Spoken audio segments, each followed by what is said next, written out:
الله الله الله نور السماوات والأرض. Lantern of light, evolving together. Remember some of those moments when everything felt like too much? When a simple word cut too deep, or when a silence felt like rejection? And somehow, you couldn't hold your emotions in your pocket, but perhaps you overreacted. That's right.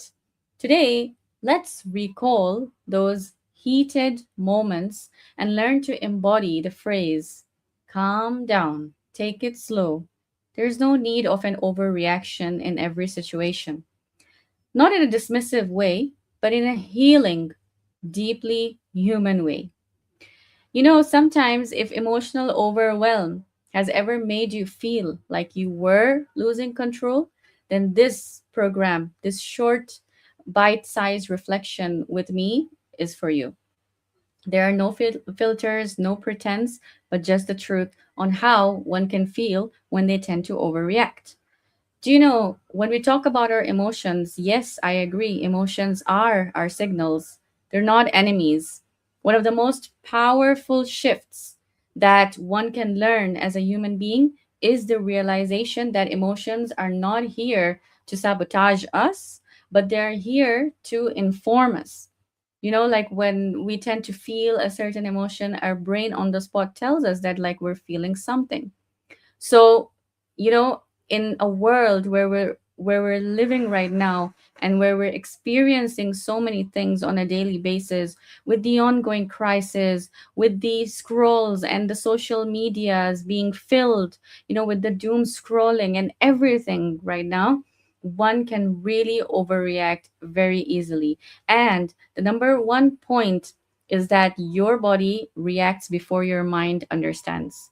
So before you even begin to react, your body often starts giving you signs. For example, your heart starts racing fast, your chest becomes tightened, you know, your breath becomes shallow, and before your thoughts even catch up, your body is already sounding the alarm. And this insight feels like unlocking a secret code. Because now, instead of blaming yourself for overdoing, you begin to notice the physical cues early, and it is at that very moment when you can pause and say, okay, something is happening inside of me. Let me not lose myself here. And that pause is very important, because that pause, that small interruption, which you may think is unnecessary at that time, but is very, very relevant, can save several relationships, can save your decisions, and most importantly, your dignity. So today I'm also going to be sharing a book with all of you, which is called, by the way, Stop Overreacting.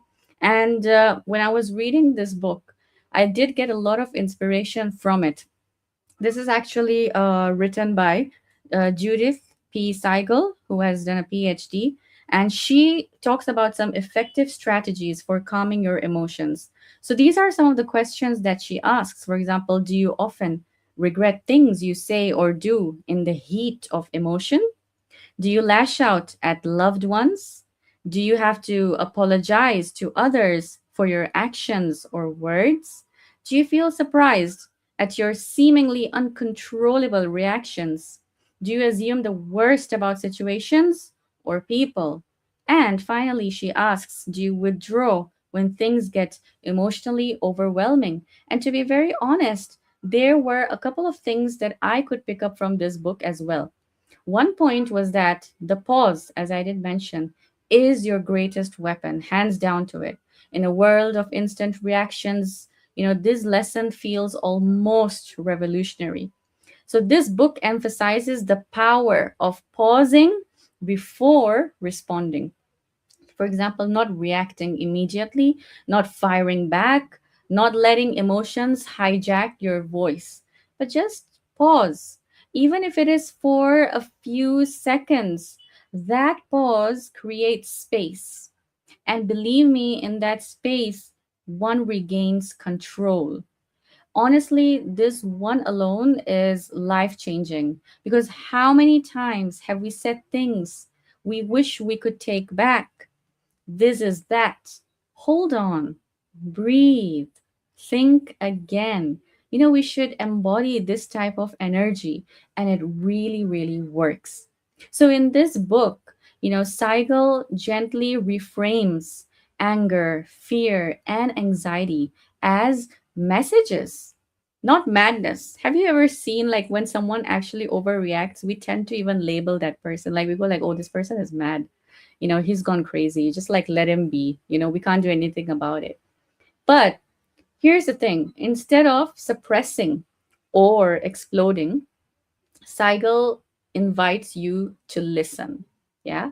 So when she wrote that in the book, that hit very differently, because in a world where everyone says just be strong, just try to be brave out there, be yourself, this book whispers that be aware, very importantly, of our actions, of what we're doing, because that awareness becomes our superpower. And it is giving emotional intelligence, it is giving growth, and it is giving peace, which is very important. Now, another thing to remember is that triggers are teachers in disguise. Instead of seeing triggers as things to avoid, the book flips the narrative. Your triggers are actually revealing your wounds, your unmet needs, your hidden fears. That part is absolutely not easy to accept. I'm going to say that very openly and clearly. Of course, it's not easy. Like, people go through a lot in their lives. Some people cannot sleep at nights. Some people keep crying because of a certain incident that has probably affected them.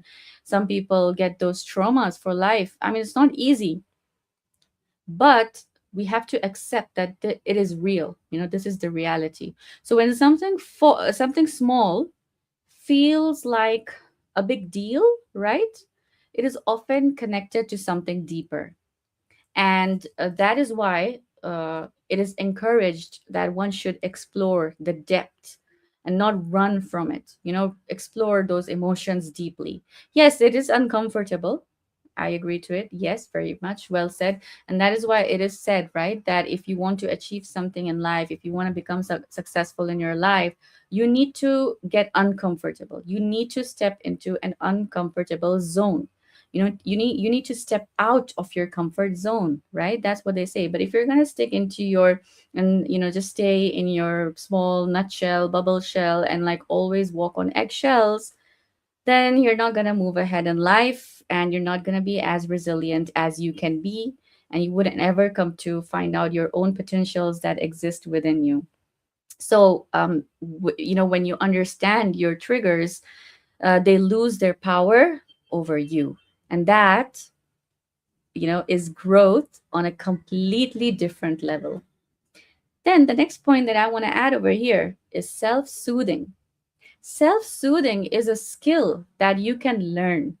So, it does not just tell you to calm down, it shows you how to do it over time, with practice, with emotional maturity, as well as stability. So, yes, it's not complicated and it's not unrealistic. It is definitely possible. There are some simple tools. For example, how to react very wisely, how to keep yourself calm in certain situations and steady yourself. And that feeling, that control is priceless. Your past is present in your reactions. One of the deeper emotional layers of the book is how it connects your current reactions to past experiences. So your reactions are not the problem. Your relationship with your reactions is sometimes. So it's very important for one to always tackle these issues, to learn how to overcome them, because at the end of the day, to be calm, it's not what do you say, it's not like a personality, it's actually a practice. Okay, it's how you make yourself strong over time. When we say, oh, this person is so calm and happy and relaxed, actually this person has mastered over a skill over time, and that's why that now you see them that, oh, how can they like be so calm in certain situations? That's because they mastered it over time. And so that is one of the most important qualities when it comes to overreacting in any situation. At the end of this podcast, I just want you to go back and recall any of those moments in your life where you actually had to encounter a very heated moment, or when someone said something to you which wasn't true, and perhaps you were accused of something. And I know how that feels, and that's the reason why I'm saying that it is always a very wise and a smart choice not to react and respond then, but go and think over it, reflect over that situation. Because what often happens is that when you go back home and you think over it, after a week or two, you realize that, okay, this whole narrative could have been certainly flipped in a different, from a different angle. I mean, I could have probably given a different answer, or she could have said something differently, and things could have really worked out differently, right? It would be like a whole new transformative series or something.